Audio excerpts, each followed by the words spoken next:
the main thing is it will get the job done, and you'll avoid a financial earthquake. Do you see what I did there? It will minimize your financial tremors and seismic activity. So let's talk now a little bit about the earthquake that happened a couple of days ago now, 4.7 on the Richter scale. We'll come back to some more of those questions about freelancing and having a company and how to get the best help. But Nuno, did you actually feel it yourself in the capital? Actually, I was on this room where I am in this moment with three people. We were having a meeting, and during the meeting, just what is this? Yes, it was. It was. So yeah, everything changed. Wow. I know that yesterday two new little earthquakes were in Seychelles, so from the other side of the river. That was Lisbon. Okay. Yeah.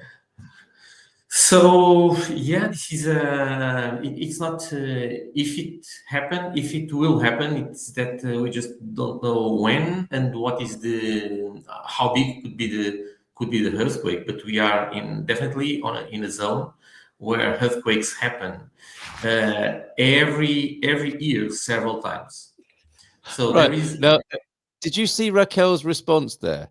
I think that's the normal response, is it not? I mean, we do know we live in an earthquake zone, but that's how that is the same response as people do when they thought on accountants. Oh, I don't know whether you should that. I'm going to follow my way. That's human nature, isn't it? Right there. Right. So we've heard what you should do to avoid a financial earthquake. What should you do? I mean, you can't avoid earthquakes, that's for sure. But how do you best prepare from an insurance point of view, and even from a human point of view? What can we do apart from hope for the best? From the human point of view, we are not prepared at all. Oh, okay. So we just need to face that fact. When this happens, we see the news and we can stay scared for, I don't know, 5 minutes or so, and then we just forget. No, it's true. It's true. And regarding earthquake, I think that the rate is that 40% of property insurance policies are not covered through, don't have the coverage of earthquakes. So knowing that home is usually the biggest asset that families have in Portugal, it could put a lot on risk. Also, and this is something that I heard only a few people talking about. That is when people buy a house, usually do a mortgage.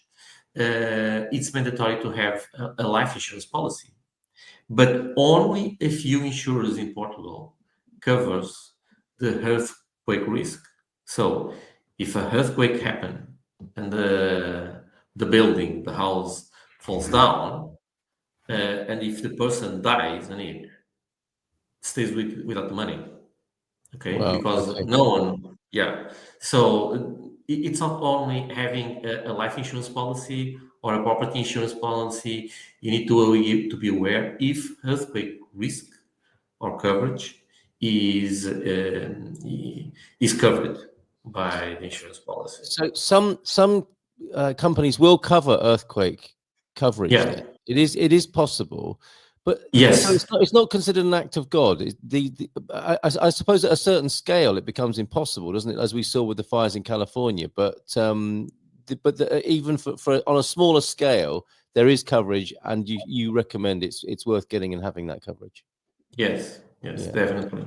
It's about managing risk. Right. How are you a risk taker or a risk avoider? How much risk do you want to take, or just do? Or just do We'll that. see. Or in denial. In denial. The great Egyptian holiday, in denial. Being from California, I can say it's much better to have many small earthquakes frequently in a quake zone than none for a long time. Yes, that's true, isn't it? But it's like letters from Finanzas. It's better to have one every now and then rather than a massive one. Okay.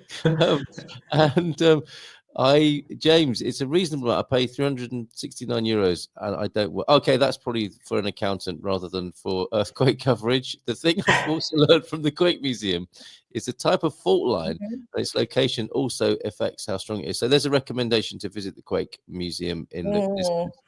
No, says Raquel on that.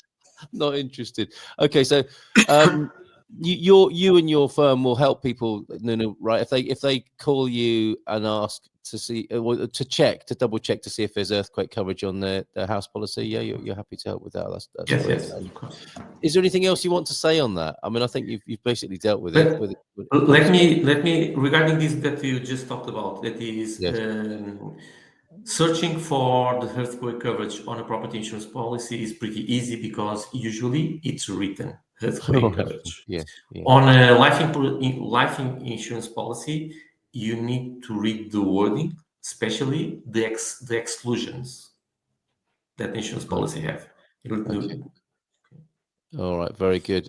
Do you have? It's like there is a personal army of helpers at Winsurance, but I don't think, and I'm not sure entirely what this means. Does Nuno have his own personal army of people to march like the Marcus de Pomba? Did he make people march around the city? Is that what happened as he was rebuilding the place? But I'm not understanding the question of James. No, we don't understand you there, James. But I mean, but rest assured, the Winsurance team are an army of helpers, extremely helpful on all matters concerned with insurance. So we're up to 9 o'clock there. Thank you so much, the pair of you. Very very helpful as ever on our monthly business insurance and company update here. JMC popping in quickly with a bon dia rapaziada. There. Oh, to simulate an earthquake. That's how you do it. No, I think that's probably not what they do on the lunch hours. Natural disasters, acts of God, force majeure. Yes, that's the that's the sort of wording you're looking at in your policy, isn't it? There, right? Nuno, thank you so much. Really good to see you. You'll be, of course, back for the town hall session tomorrow evening, or members of your team will be not marching, of course, tomorrow evening for Expats Portugal. And Raquel, we'll see you again next month. And muito obrigado. Have a great day, everybody. And we'll see you again soon. Nice big round of applause for you. Thank you so much. Really appreciate you both. Ciao, ciao. In Portugal, there's a YouTube show full of fun facts you need to know. Carl rings the bell.